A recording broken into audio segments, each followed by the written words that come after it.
Now that's just another groove to kickstart your morning. That's right. Good morning, Fiji. It's Gold FM bringing you the classic hits to fine-tune your morning. And Fila still trying to fine-tune her voice. And as always, Pedali still trying to wake up. Now this is where you'll find us every morning from Monday to Friday. On Daybreak with Pedali and Fina from 6 to 9. Join us. How would you like to spend your morning? You could spend your morning like this.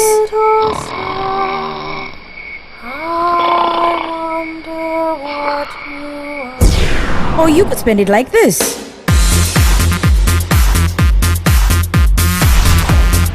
Tune in to the Morning Ride every weekday morning from 9 a.m. till 12 p.m. right here on Today FM, Today's Hit Music.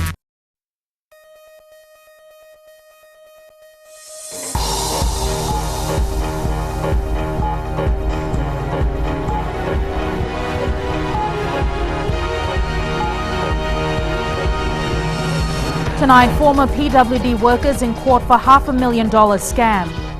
New minimum wage rate proposed. And Fiji signs MOU for regional trade and development facility.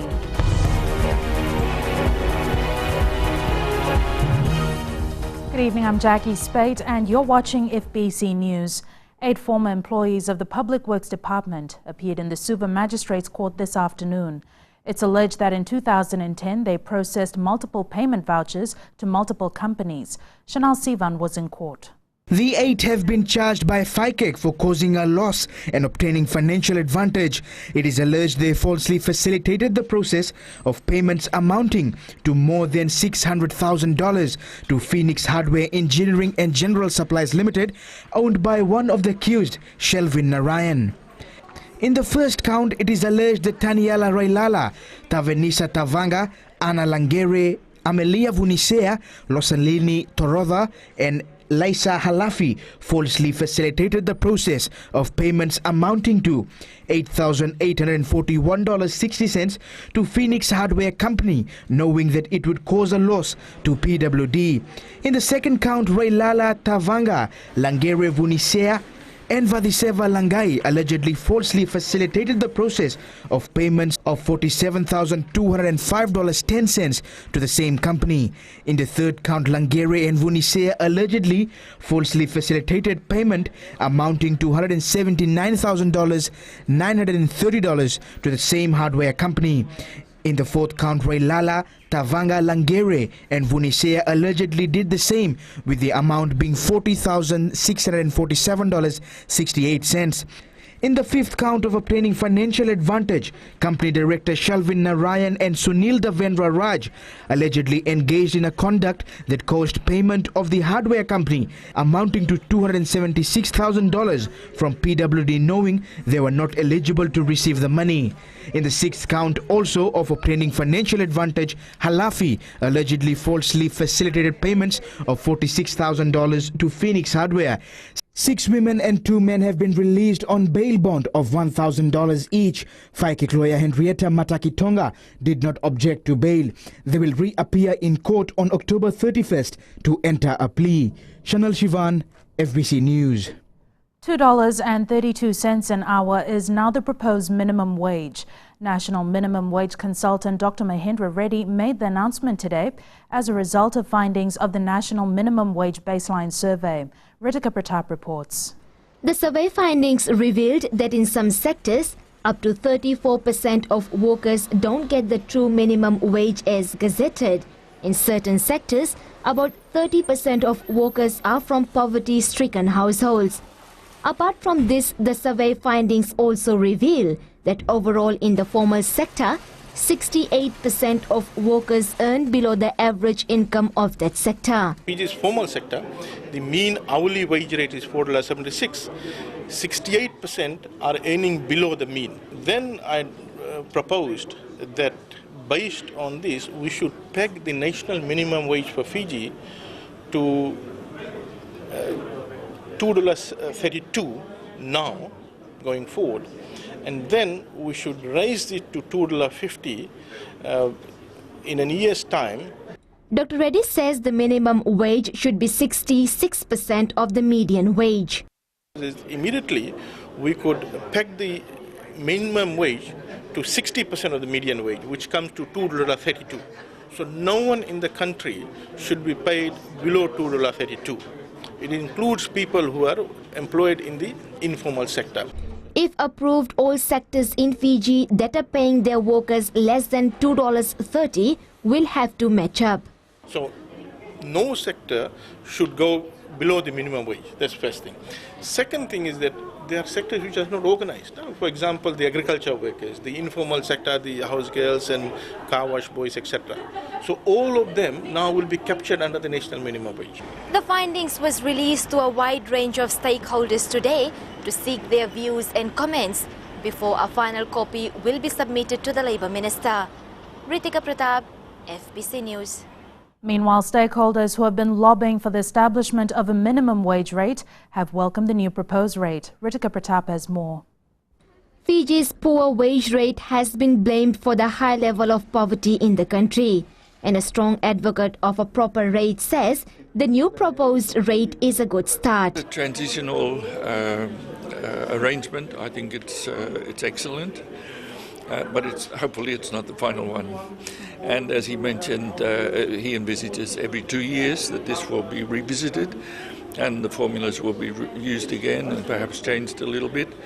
The International Labour Organization rep present at the consultation says they encourage countries to set minimum wage rates, and the step by Fiji is widely appreciated. It's a very complex exercise. It's an exercise that requires the balancing of the needs of the people and poverty reduction and the capacity of enterprises to pay.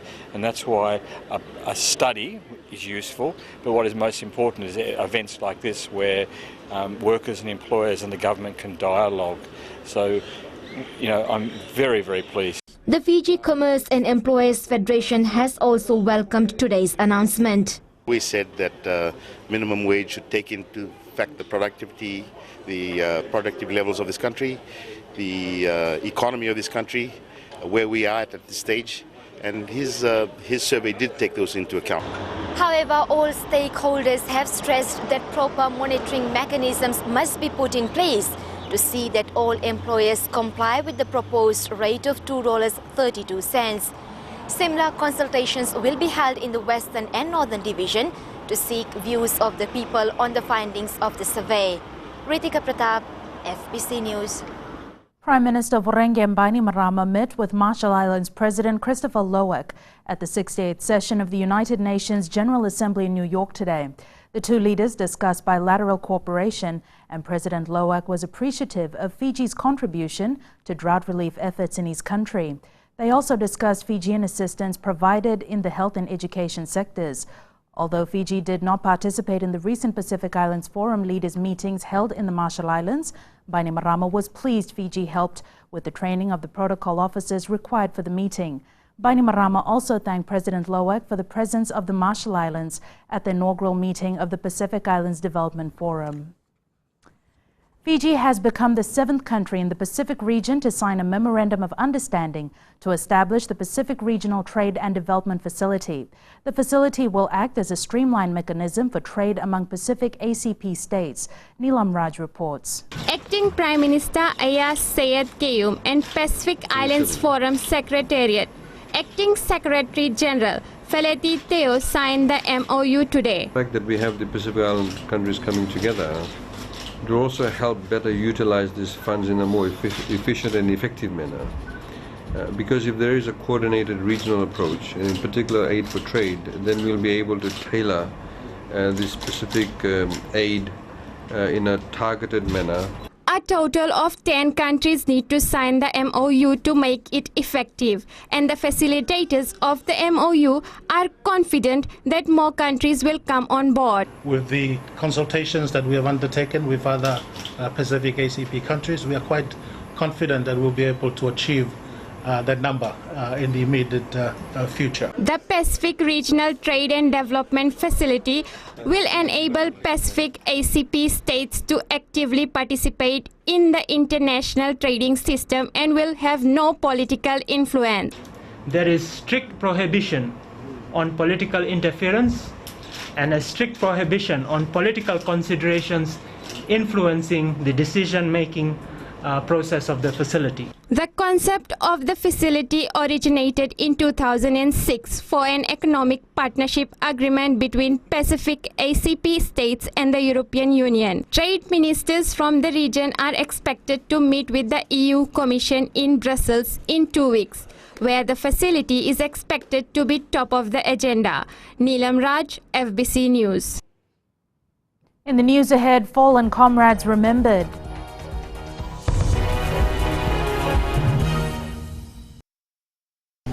सूरज की पहली किरण के साथ दिन की शुरुआत कीजिए। सुबह का मंगल प्रभात आपको शुभ हो। सुबह सुबह हो खुशियों का मेला, ना लोगों की परवाह ना दुनिया का झमेला। पंछियों का संगीत हो और मौसम अलबेला। मुबारक हो आपको ये खूबसूरत सवेरा। हर सोमवार से लेकर शुक्रवार तक सुबह 6 से लेकर 9 बजे तक शामिल रहें रेडियो FBCTV पर हम सफर में रविंद्र सिंह के साथ। Bola, oya wasala bilawa. Do pata ki au mena diwa kina tin karona kaloko na single boni moniti kina vagaromboka. Kako ni valatana no musini sari na kai samariando loloma leone vani ni nau. Omgori ke de mena diwa kina tin karona kaloko na single boni moniti kina vagaromboka en Bula FM number 2 en sere.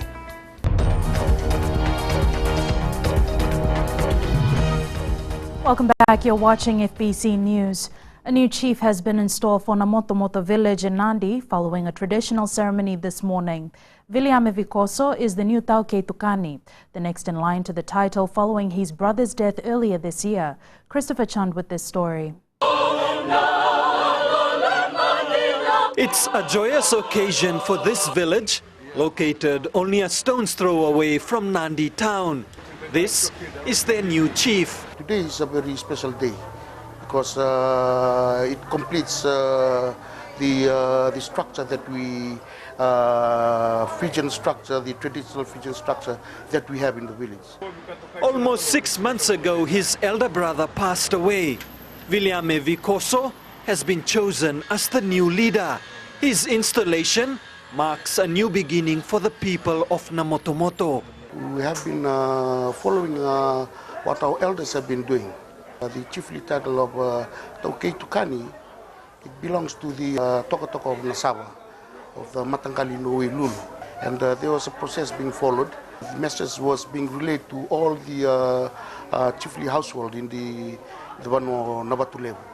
The 52-year-old was reduced to tears in a moving ceremony which marked his rise to the chiefly title. He has a very special role to play, a lot of responsibilities. His role is to guide and direct the villages in their social development, education, and things concerning the Vanua.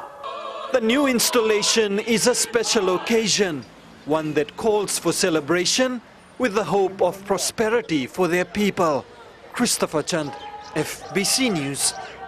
27-year-old Ravinesh Ranesh Lal appeared in the Suva Magistrates Court this afternoon for a case of identity theft.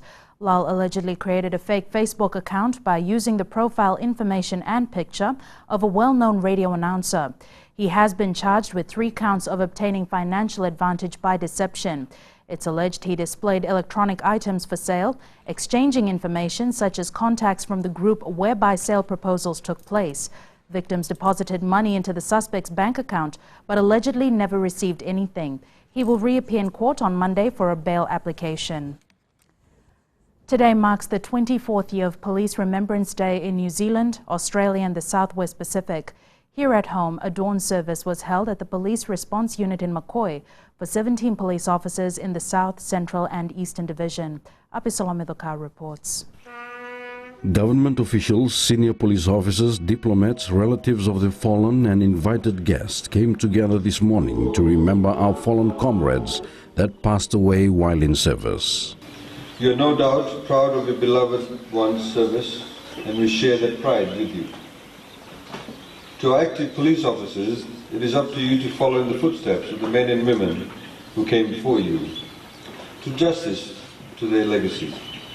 Ayaz Sayad Qayyum also praised the work of police officers. The risks you face in the performance of this duty is something that we all recognize. You serve to keep us and our families safe and our property secure, in full knowledge of the dangers involved, and for this we give thanks. With the 2013 constitution in place, the acting Prime Minister urged officers to read and understand Fiji's new supreme law.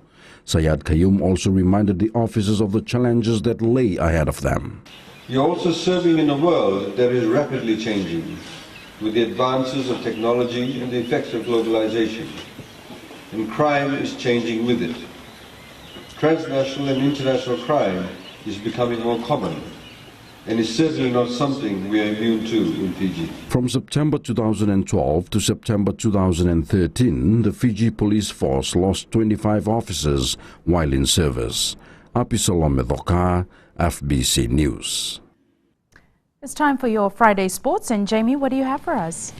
Good evening. Up ahead in sports, our Sevens reps tell us what they expect with the new Sevens coach, and Lautoka suspends AWOL players. These stories and more after the break.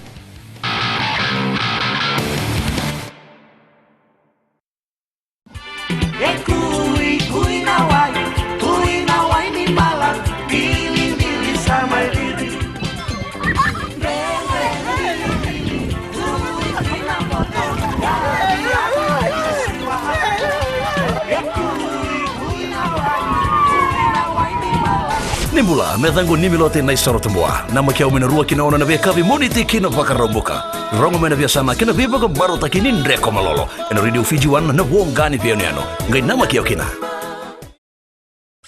Hope you're enjoying the music right now on Gold FM. Only the classic hits, especially if you're spending your time at home or around the office. I certainly hope you're taking it easy and enjoying the music coming your way. Well, I got a whole lot more to keep you moving and to keep you going right up until you reach mark-off time.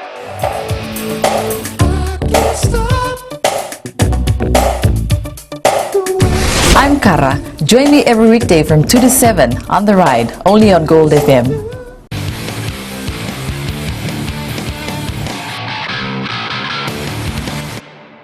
Welcome back to FBC Sports.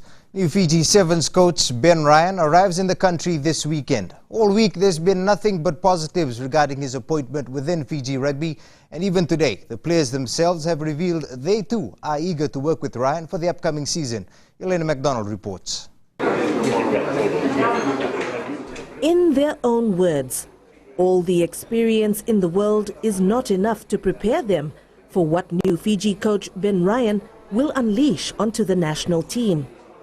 This is some of the things we're trying to figure it out, because we never trained with him, so maybe his style of technique will be more tougher than the Fijian coach, so we are ready for that. With Ryan taking over the reins, players are fully aware that selection into the final team for any tournament is not going to be easy.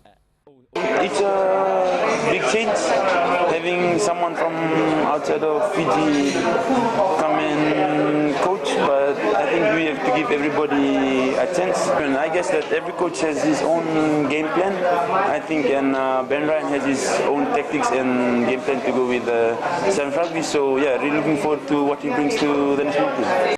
Either way, change is a good thing, and something the players are eager to getting Fiji back on top of the shortened code. It is also a development many know will take some time to sink in with the team, the coach, and Fiji Rugby fans. Elena MacDonald, FBC Sports. Still with rugby, hype is building towards the Fiji Water Centennial International Sevens, which will be played at the ANZ Stadium in Suva next week.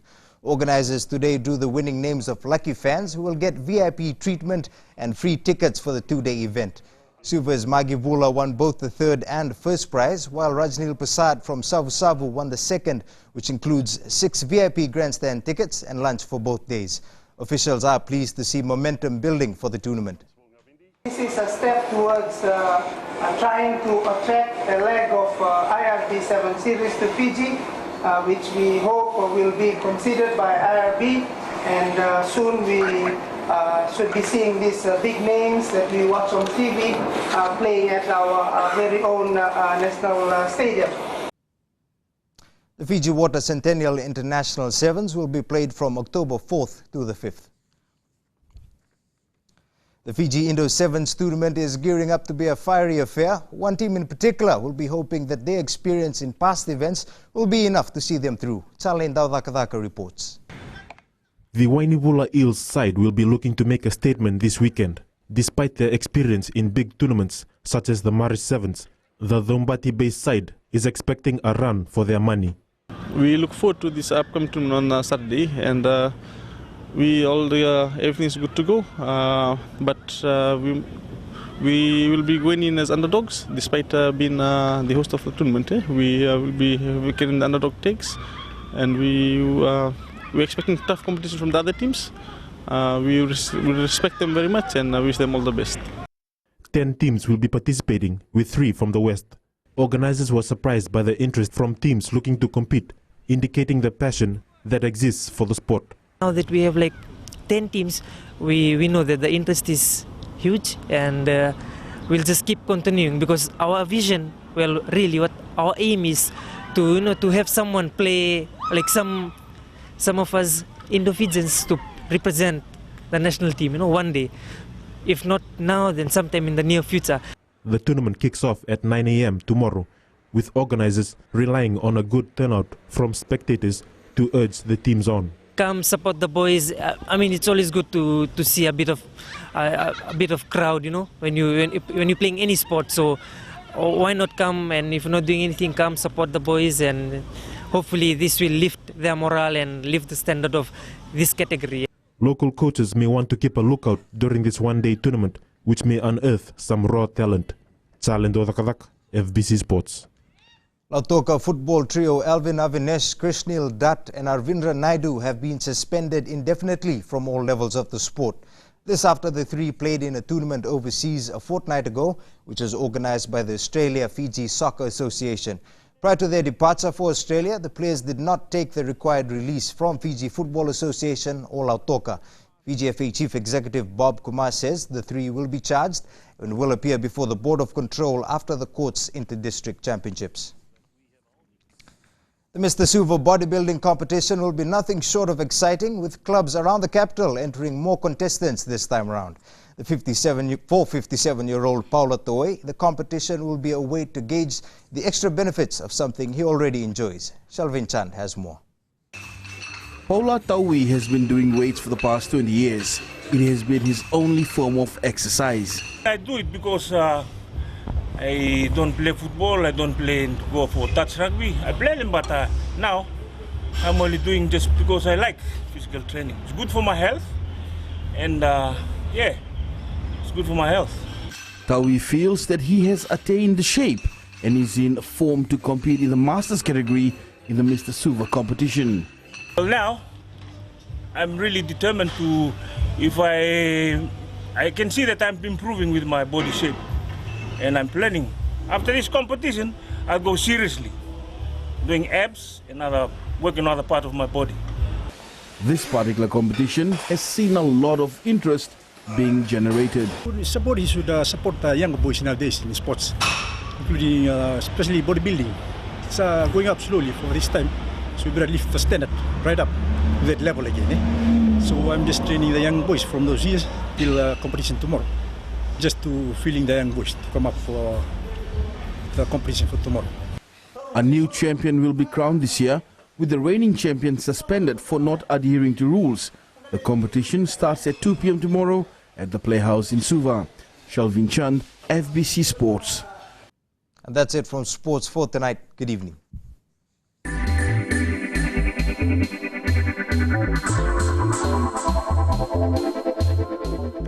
The Foster's Group are now the new owners of Vonu Beer. Foster's Group General Manager Tony Scanlon says the purchase was for a substantial amount and will be a boost to the investment. The company will start selling and distributing Vonu Beer from Monday.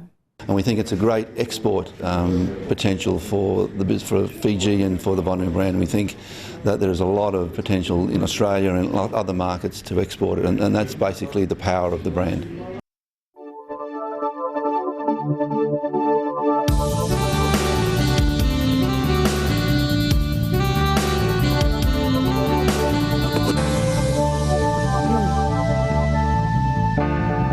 And it's Friday already. Jen, what do you have for us? Well, Jackie, a quick look at the map shows sunny weather in the west and showers for the rest. However, we did have sunshine today in the central part of Suva. Speaking of the capital, it's still on 27 today. But if you thought that was pretty cool, the lowest temperature was actually 26 degrees in Savu-Savu. Nandi and Ba were the warmest on 32. Tomorrow sees a perfect weekend for Nandi, Lautoka, Ba and Lambasa, all whom are set to experience awesome weather conditions. Suva and the Hidden Paradise will also enjoy a bit of sunshine right after brief periods of rain in the morning. Mariners, a strong wind warning remains in force for Kandavu and Vatuira passages, so do take care. I leave you now with a photo from Dipkesh of Nandi. He took this at Ambava in Lautoka, reminding us just why we need to treat the environment with a bit more care and respect. That's weather. Catch me again on Monday. Thanks so much for that, Genevieve. The headlines again: former PWD workers in court for $500,000 scam, new minimum wage rate proposed, and Fiji signs MOU for regional trade and development facility. To the poll question, and we're asking, is Ben Ryan the best choice for Fiji Sevens? Visit www.fbc.com.fj to take part. Remember to send us newsworthy pictures and videos. Email citizenseyes@fbc.com.fj. That's FBC News for tonight. I'll be back again on Monday. Until then, you have yourselves a safe and enjoyable weekend. Modamanta.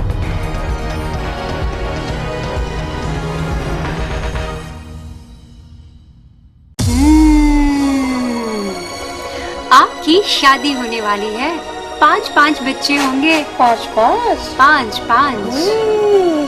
हाय, मैं हूँ आपकी सहेली वेणु। सुनते रहिए मिर्ची FM. मैं हूँ ना 9 से 12 बजे तक।